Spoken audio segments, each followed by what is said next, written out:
ว่าดีกว่า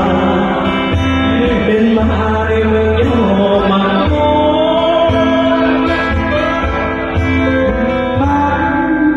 มองฟ้าเสียงยาวลงเลิกฝันบ้าให้ละบมแรงลงอยู่ในเมืองลูจะเต็มไปเลยคิดว่าบรรยากาศเก่าๆเนาะ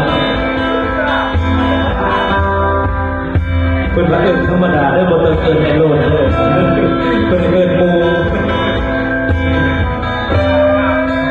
เป็นว่าบทเปลี่ยนสถานะทำแห้งที่เก่าเด้อที่จะพบทำแห้งไหนแล้วเด้อ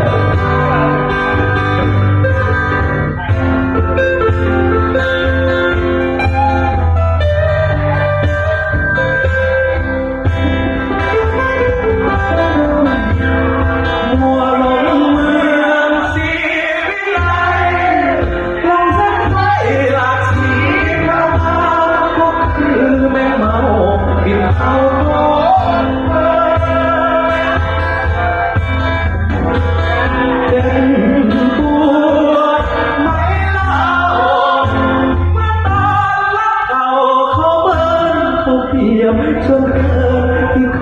ยนิยมอำลาดับใจคืนไปบ้านเราดีกว่า